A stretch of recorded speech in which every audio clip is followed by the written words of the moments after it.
Instagram, please don't punish me for making this video. I'm gonna just pray to the Instagram gods that, yeah, they don't get mad at me. Hey everyone. So I'm really nervous about making this video. I have done so many takes already because I just don't know how to start and I get nervous, but I feel like this video will be really helpful for a lot of people to figure out how to work with the Instagram algorithm to help grow their reach and to help grow their business. I want to give a really big disclaimer right now before you get any farther, just to make it really clear that this is just from my perspective and this is my theory. It comes from my experience of using Instagram as my main marketing platform for my small art business over several years, and also as somebody who works as a UX designer in tech. If you don't know what a UX designer is, it is somebody who designs experiences for people. Basically, my job is to make sure that products are working in the way that they are intended for people and for the business. And so that is just the perspective that I'm coming from, is somebody who has worked in tech behind the scenes of how things are built and why they're built that way. That is my experience and this is where I'm coming from. I'm not gonna try to make a video for like, this is exactly how it is and this is how you fix everything. This is not that kind of video. This video is just to try to help you understand a little bit about what's going on, probably from my theory of how Instagram is doing things. And I'm hoping that Instagram doesn't punish me for all this. Yeah, and I just want to basically share my experience using the platform and hope that it helps you. Let's get started. So this is my theory of how the Instagram algorithm works. If you think about a person who's using it, they're probably coming into Instagram in short spurts throughout the day. I think it's very unlikely that people are spending hours on end on the platform, like scrolling through the feed and liking stuff. I think most people probably come in maybe for 5 to 10 minutes, tap on a few things, and then leave. With that in mind, the other thing to think about is that these people are probably also following hundreds of other people. If I look at my own Instagram, I'm following I think 600 to 700 people. And what this means is that there is a lot of content probably being made by the people that I follow. And for me as a user of Instagram, it's probably very unlikely that I'm going to see all of them because I'm only using the app for short amounts of time. So what Instagram tries to do with their algorithm is, I think that they're trying to basically figure out which of those posts would be the most interesting to you. And I know that it doesn't seem helpful, but it is trying to help. It is trying to show you things that you will like and enjoy in those 5 to 10 minute spurts that you are actually using Instagram. And yeah, that's not helpful for us, but it's helpful for the people who are not using it for long periods of time. But how does Instagram know what I like? And this is where data comes in. And every tech company has some form of information about you. And Instagram, being a huge platform, probably is gathering all kinds of data. And the reality is that they are tracking all of those things, from how long you spent on a post to if you go past the post and then go back to it, if you click on an ad, the things that you are commenting on, the people that you're tagging also probably will affect the algorithm as well. It's also going to be tracking things like your saves, probably the types of words that you're using all the time, the things that you're saying in your DMs. And it sounds really scary, but this is the reality of it, is they are tracking everything to try to create a profile of you and try to understand who you are. God, that sounds so bad when I say it, but this is what I think is happening. But the reason why Instagram is doing this is because it is trying to create a profile of who you are to understand what things that you like and what things you don't like. And this is how it chooses what kinds of content it will be showing you. So what this means for other small businesses and other creators like myself is that when we are trying to produce content or when we are making new things, we need to be very clear about what we are doing. Because without consistency, Instagram can't create a profile of what our business is and what we're selling. If it doesn't know who you are as a business, it won't know who to show your content to. So really, we're looking at two things: people who are looking at content and then the businesses who are creating the content. And when it creates profiles for both sides, it is easier for Instagram to match content to people and for people to find the content. So my theory is that there is just a lot going on behind the scenes that a lot of people just aren't talking about. Like, this in my mind is what the algorithm is. It is creating profiles for businesses and people and trying to match up what it thinks is relevant to the other group. Now the question is, how do you do this then? How do I teach Instagram what I'm doing? How do I make it clear who I am? And I think this is where it really comes down to consistency. Many people ask if they should make another Instagram profile, if they are doing two different things, or if they should just combine everything together. And my word of advice is, your Instagram should be very, very clear what you're doing, and you should not be mixing it between two things. Every time you confuse the algorithm, it muddles your profile, and then Instagram doesn't know who to show it to. And I can see that very clearly in my posts. So I believe that Instagram has labeled my account as a handmade polymer clay guinea pig account. And I think only recently has it started to recognize my account as an account that makes wooden pins and birds. And that's within the past few months.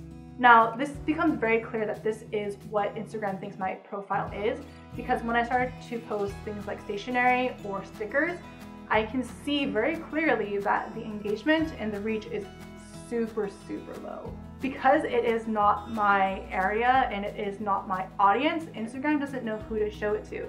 And it's also probably very likely that all the people who are following me are also labeled as people who like handmade items, who like polymer clay creations, and who like guinea pigs. The people who are following me may not be labeled as people who like stationery. So when I start posting stationery things, it is almost like starting fresh because that is not my current audience, and then Instagram doesn't know what to do with my extra content. So then when we talk about making very catered content, I mentioned consistency. And when I talk about consistency, I really think that's the absolute most important thing when it comes to being successful on Instagram. And I mean consistency in everything. Consistency in the types of content that you are posting, consistency in your frequency of post, what time of day you are posting, how often you yourself are using the platform, your hashtags, how consistent your hashtags are. Basically, the clearer that you are about the kinds of things that you're making, the easier it will be for Instagram to create a profile of who you are and then share your content with the correct followers. So for people who are starting out, who don't know where to go or what kind of content exactly to make, it's going to take some time, I think, for you to figure out what exactly that is. If you're somebody with many different art styles, what you can do when you're starting out is basically post those different things and then see which ones start getting more engagement. The posts that get more engagement are probably the things that you should probably try to push more on your profile. And then if you're worried about messing up your feed or something like that because it has all this random stuff in it, you can always go back and then archive old posts to clean up your feed. For people who know exactly what they want to do, this is going to be much easier.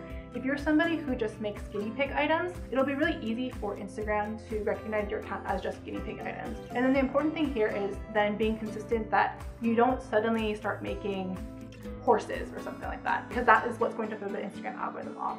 Your brand and establishing who you are, again, is just the absolute most important thing.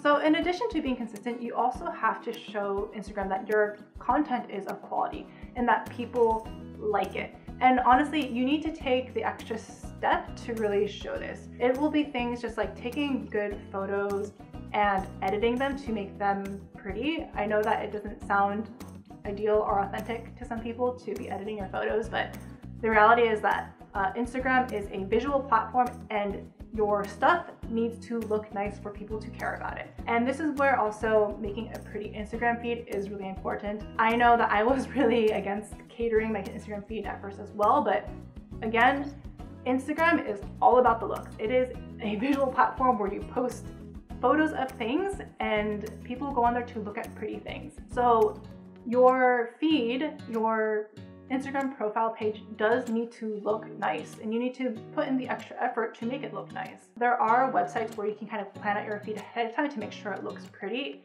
I myself use later.com to make sure that my feed is going to look nice.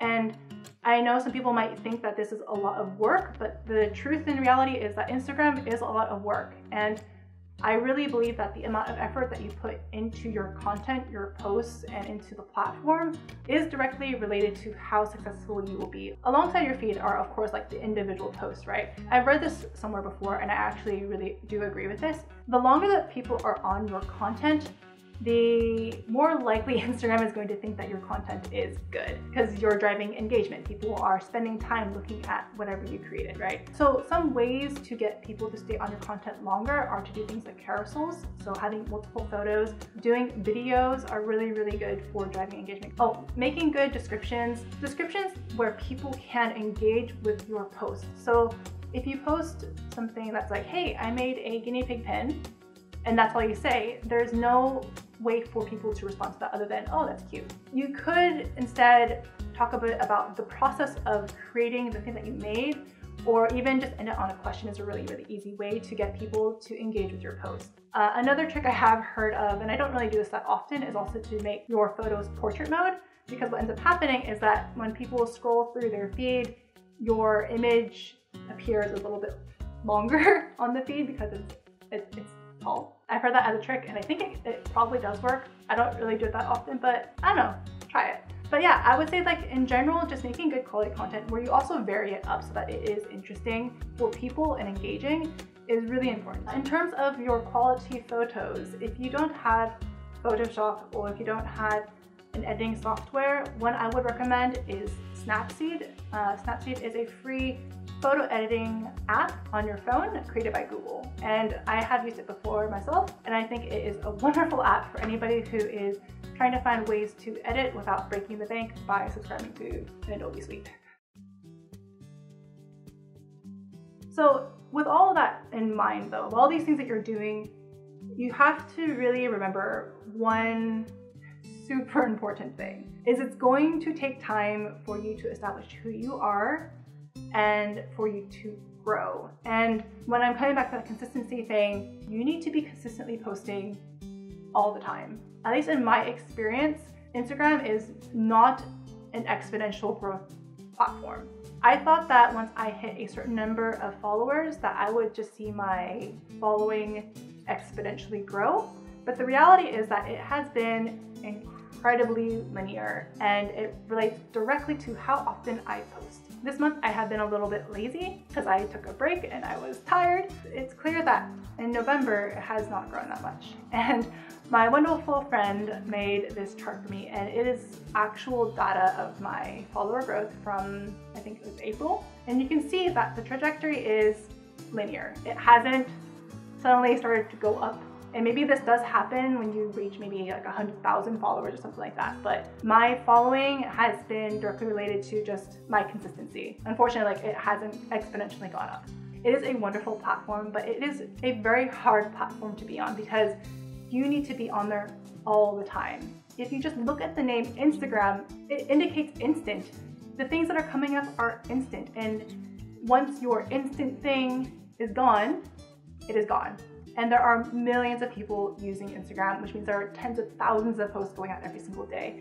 And so even if your one post was viral and it got a whole bunch of follows and shares and stuff like that, unfortunately, probably in a week, you're old content again, which is why it's really important to continue posting. You have to continue posting and be dedicated to the platform.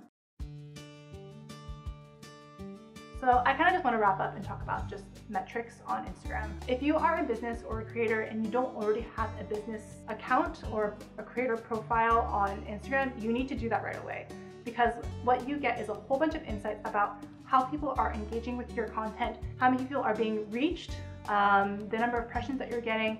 It also tells you about your followers and how often they are online, like what times of day they are online, which days of the week that they're online, where they are from, and all of these kinds of things are really important for you to know so that you can post at an optimal time. Without it, you're just going to be guessing, and you really need to use all of Instagram's tools to leverage yourself as best as possible. So definitely recommend getting a business profile or getting a creator profile as soon as you can. Now, once you do that, what happens is that you can look at the insights of a post or of your account in general. And I really want to talk about the most important metric that is actually on here. And in my opinion, the most important metric is your reach. The number of likes that you get on a post, while of course are important and also help drive engagement, in my opinion, are not the most important thing. The most important thing is the number of people who have seen the post. So for me, sitting around 35,000 followers right now on Instagram, I expect maybe 1/4 of those people to see my post, because I don't expect them to be online all day waiting for my post. They are people with lives, so I don't expect to see 30,000 people looking at every single one of my posts. I'm happy if 25% to 30% of people see it, and that for me is really, really good. So like, reach is just the most important thing. Likes are important. No, I don't think likes are important. Reach is the most important thing. Likes, while are really good feel-good things, aren't as good indicators of how well your post is doing, in my opinion. There's also the reality of some people who probably do like your post, but then don't actually press like, because you also have to just think about the number of posts they're probably going through is a lot, right? And you can't expect them to like every single post, because if they're already following you, they probably like it. So looking at other insights then, once you create a business profile, you will be able to see at what time of day your followers are most active and what day of the week. For me, every day of the week is kind of the same, but I can definitely see when my peak hours are. So I always try to post around 6 in the evening, because that is when most people are online. And I do think that posting very consistently at the same time, around the same time, when people are online, has helped me grow. Well, I hope that helps. I know that was a lot, but again, this is just something that I have seen going on and no one's really talking about it. And I really hope that it is helpful for you to figure out how to work with the Instagram algorithm as opposed to just fighting it. This is just from my own experience of what I have seen on the platform and from what I know being a UX designer in tech. This is just from my one perspective, and I could be wrong. I really could be. But if you have any other questions, go ahead and leave it as a comment, and I will try my best to answer it from what I know or have experienced. If you've experienced something totally different than me, also put that in the comments, because I think it'll be really good for other people to see what other people have seen, or yeah, their experiences too, because everything I have said is only from one perspective, which is mine, and I could be wrong. And yeah, I hope that was helpful, and I wish you the best of luck in your business, in your art career, in your creations, whatever you're doing for your business. I just really hope that this helps you work with the Instagram algorithm. Thanks. What am I doing? No. Oh my god, I'm so nervous.